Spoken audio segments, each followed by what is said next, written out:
things. Y'all know what it is. 7 You got to slide that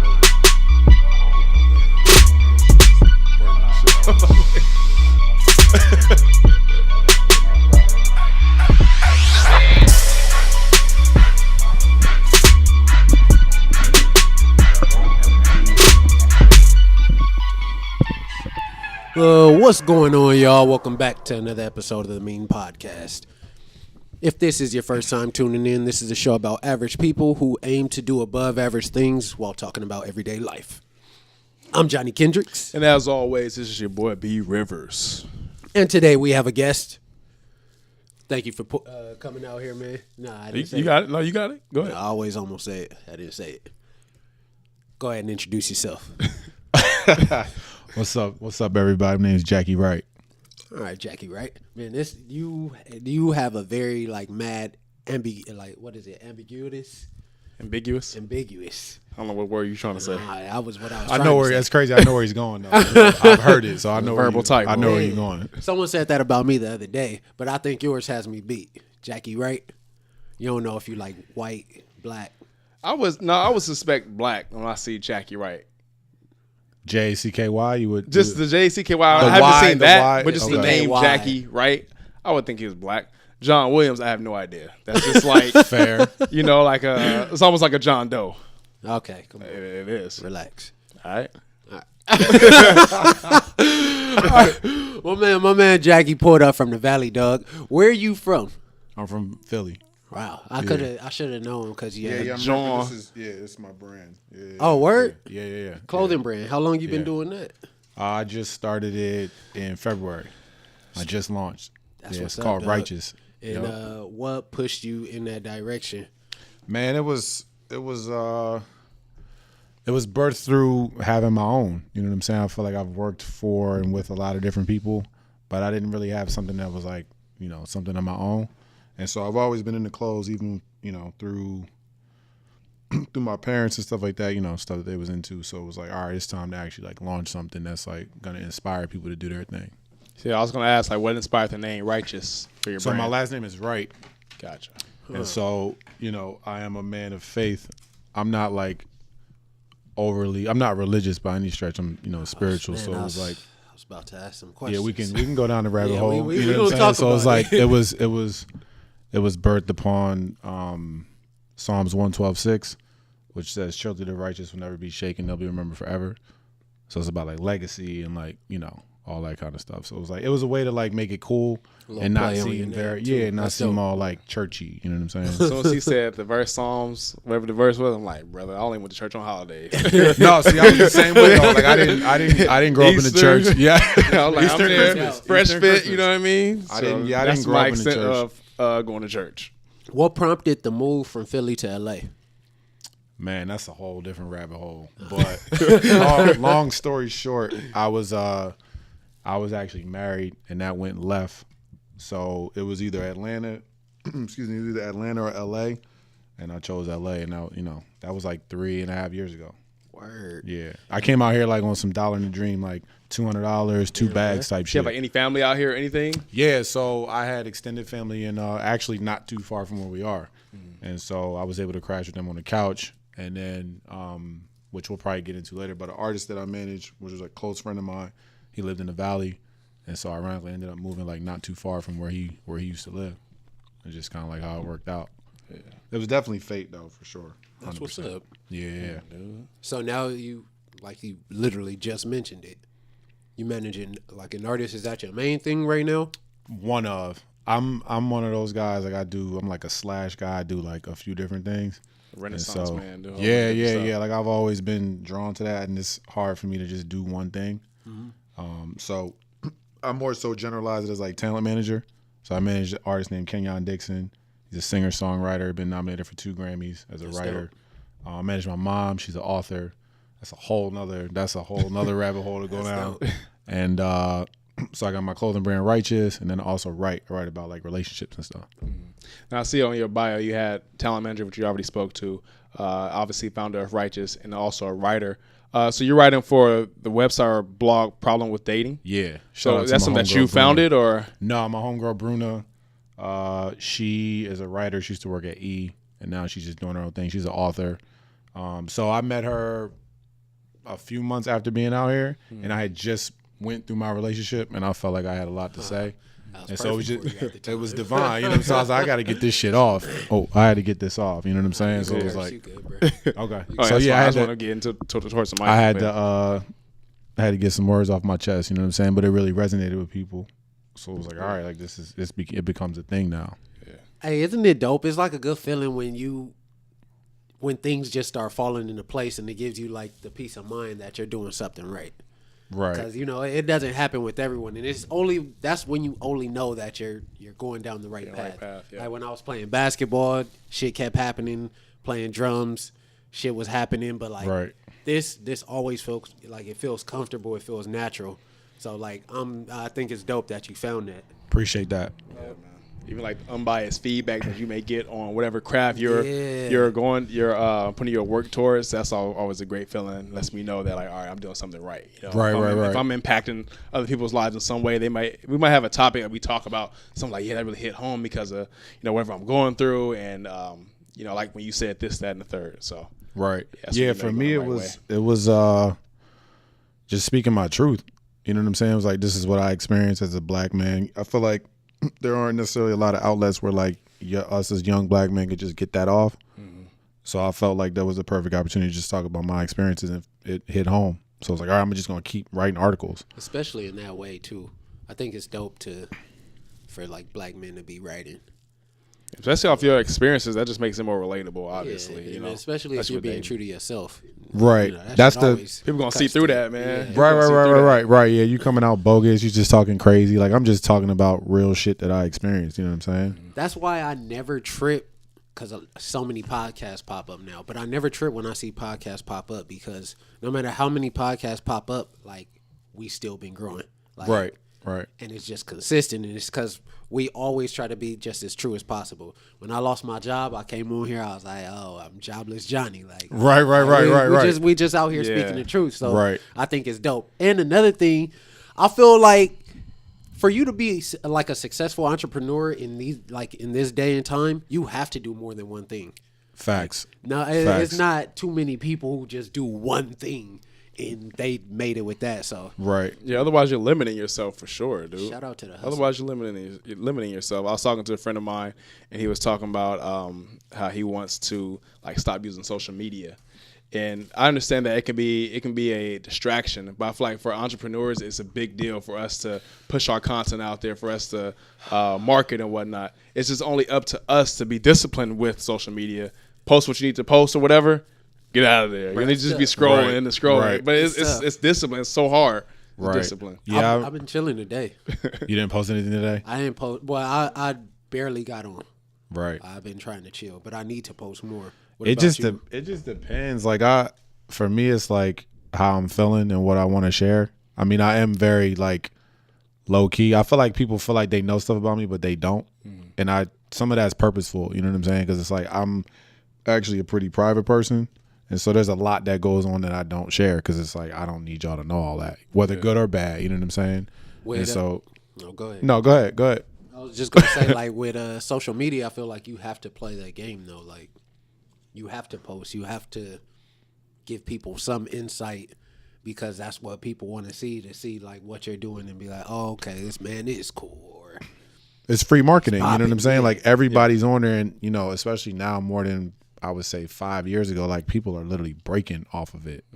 Literally one post, it's like, oh shit, you go from like obscurity to like everybody knows you. Yep. So it's like fast, like it could be overnight. right, literally, like, you know what I'm saying? But it's like you gotta do what works for you. I feel like that's just in life. You know what I'm saying? all right, bars. Now, I don't got no kids. I don't know if anyone else does, but No, I don't have no kids. yeah, Nah, I don't have it. I'm gonna make sure I speak right into the mic when I say no. I ain't got no No kids. time soon either. I've been seeing the streets been a little clear as of lately, because the teachers are on strike in LAUSD. Just to keep you informed, but I read that 500 just about between 500,000, 600,000 kids in the LAUSD are without teachers. They don't know if they're going to school or not. People have been saying, or articles have been saying, that this might be one of the biggest and long-standing strikes to take place, and it's because it's so much that the teachers want, and they're not getting aid with. Like, they want more health care on campuses. They want more counseling. They want just more backup, and some want more pay. So, how y'all feel about the teachers walking out, man? I think like I've always admired like teachers for what they do, and I respect it because it's not easy. Once you become an adult, it's not easy to be in the care of children and also teaching the next wave or the future, so to speak. I think all these teachers do deserve the things that they're asking for. I think teachers should get paid more. I think that they should get better benefits or whatever it is that they're fighting for. I don't know if there's any other way to effectively get that done without walking out, because like this headline says, LA teachers are on strike, leaving 600,000 students in limbo, which is unfortunate for the students, don't get me wrong. But if we want our students to be well taken care of, I feel like we have to take care of our teachers as well. Man, I don't even know at this point. I don't think it's... I know people who are teachers, so it's like, damn, you know. Yeah, I do too. You know people in the like literally affected by this? My friend's wife is on strike. Okay. He was out there marching with them like recently. I don't know what day he was out there, like 5 a.m. I wonder if one of the demands they've taken to LA Unified has been about the teaching curriculum, because everyone knows. I don't know if you guys are like super aware on the problems with school, but it's been the longest issue. Like, school's just teaching you like a factory lifestyle. It's not teaching you things that you'll use. It's teaching you to be a worker. Sense. Yeah, it's teaching you to be a worker. So I wonder how the teachers feel that they can't address that because that's not part of the curriculum.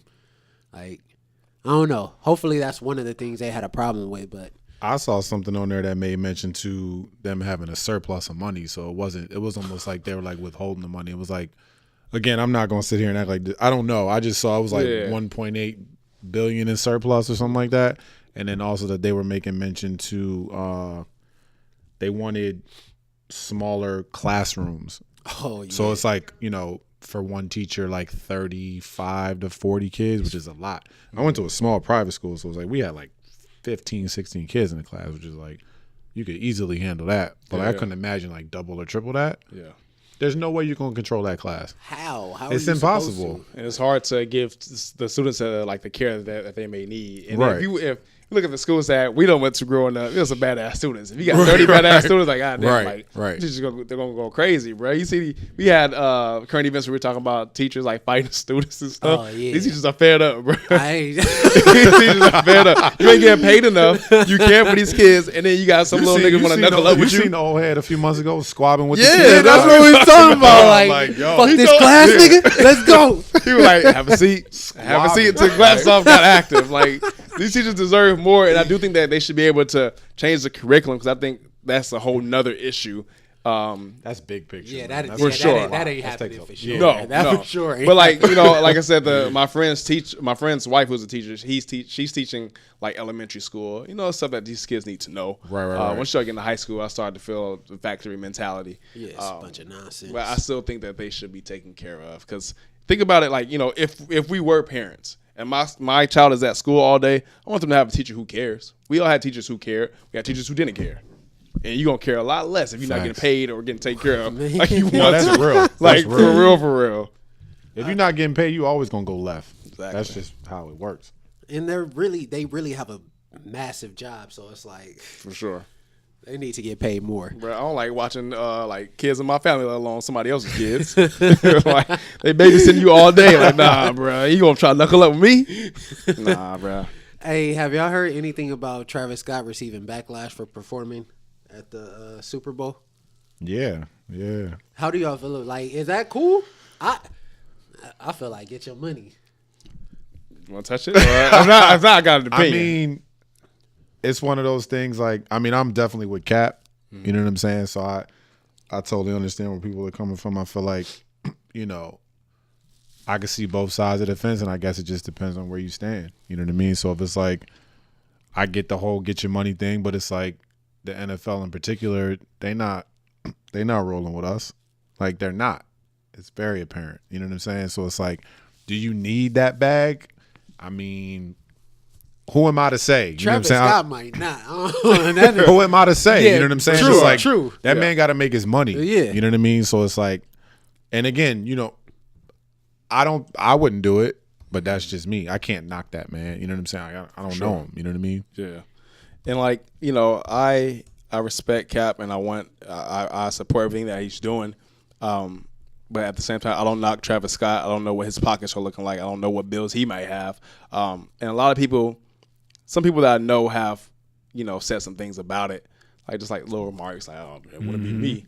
I know a lot of people, most of the people, let's say black people, are still watching the NFL too. So it's like either I want you to either fully protest it and not watch it, and if you're doing that, I'm like, yo, I understand if you're like, don't support the NFL and perform. Right. But if you're like watching it, but still saying you standing with Cap, you're straddling the fence, like decide. I'll come don't clean. knock that man if I'll you're still come watching. clean. I didn't watch a single game last year until the Super Bowl, That's but impressive. the Eagles won. So it's like I gotta watch Yeah, it. I I gotta got watch the Jordan Super Bowl. It's my obligation. And then I just watched the game that they just lost, and I saw the end of the Chicago Bears Eagles game. But like I hadn't watched the game all season. I haven't really watched football all season, and honestly, it's not because I was protesting. Like I don't have cable, I just have internet. And I'm usually working on Sundays, so I don't watch it. By default, you was like, I'm cool. So one, I don't have cable.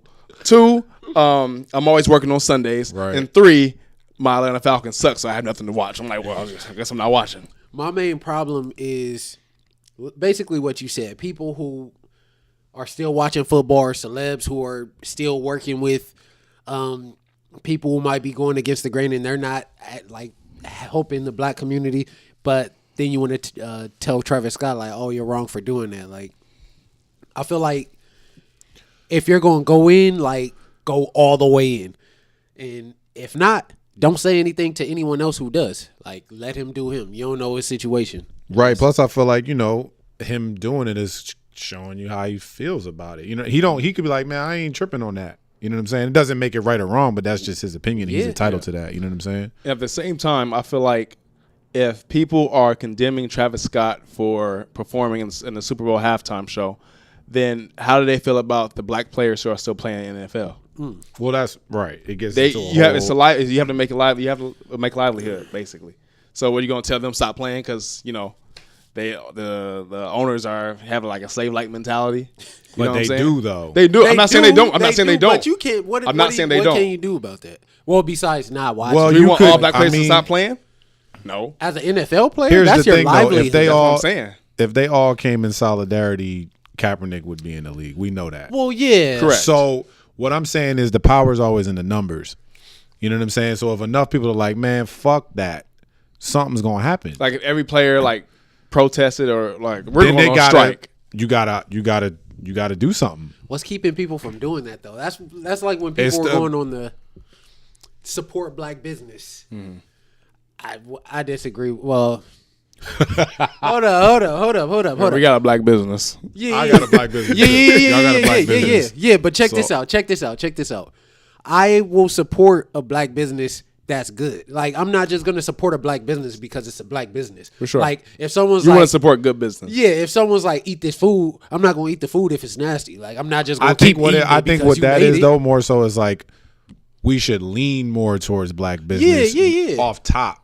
But I'm with you though. If it should be good. There's it shouldn't be like, oh, because you're black, I'm black. Like, what's up? And it's Fuck with but if it's not If right, I like the product, I ain't buying what you sell. That's it. right. Period. No, I agree. Like, I hear that way too much. Like, oh, well, just support black business. Like, it's much deeper than that. Like, If it's trash, it's trash. if it's trash, it's trash. I'm not going to buy your clothes or buy your music or I'm not going to support anything if it's not of quality. Hey man, call a spade, bro. A spade is a spade. It's People whack is listen whack. to this. They listen to this podcast because it's quality, like every week. So that's how I feel about that. Facts. I feel like that's more that would go so into the Dame Dash situation. I don't know if I believe him. My intuition tells me that Dame Dash is a very honest man, and he speaks his mind, and people don't like it because he's like mad up front about it. But the reason I fuck with Dame so much is just his take on absolute ownership. Like nothing beats that to me. When he was on Nick Cannon's show, he was talking about how like no one could say anything to him because he is legit his own boss. And I was talking to the homie the other day. I was wondering, like, it's like what we was talking about with the support black business. What will it take for more people in general to just get that like ownership mentality? I've been listening to Dame's videos all week. No, I've been on it too. Even like his Breakfast Club interviews. Yeah. Oh, the Chatty Patty joint from way back. Yeah. That was classic. What it's going to You take? can't do whatever you want. I feel like it would take more examples around like your neighborhood and the people around you, because you're always going to see it on television, and you may not, for some reason, align with that person. They might be black, they might not be where you're from, or Right. you feel like they might have had a different upbringing, so you may not align with it. But it's going to hit home more when it's people in your neighborhood or around you who are owners and bosses, and they're preaching ownership. You know what I'm saying? It's going to definitely hit home more with me if all of my friends are like, yo, I have this, I have that, I have this. Not bragging and boasting, but just saying it to uplift and inspire. To see it. I agree. I think it's that. It's a combination of that, and it's a combination of like when you get to a certain point, being in position to help your people, like literally in close proximity. Yes. Not on some like, excuse me, not on some handout shit, but literally like, all right, like literally me and my homie, my best friend from growing up for 20 some odd years, like he's an artist. So they have like a brand where they like upcycle tables, and he does interior design and stuff like that. So for me, it's like whatever I could do to put him in position to amplify what he's doing, I'm gonna do that. For one, because I know he's super talented, but that's my homie. Yeah. So it's like if it's more of like bringing people up as you go up, because a lot of times you'll have people in position and they want all their homies to be like underneath them. You know what I'm saying? And so we got to get out of that. Yeah, we got to get out of that. You know what I'm saying? Like everybody should eat. And that's why I got so much respect for like the whole Rockefeller and Dame and Biggs and Jay. It's like enterprising. You know what I'm saying? Like they put so many people made money from them. You know what I'm saying? And it's like even LeBron and Mav, like everybody's eating. Yeah.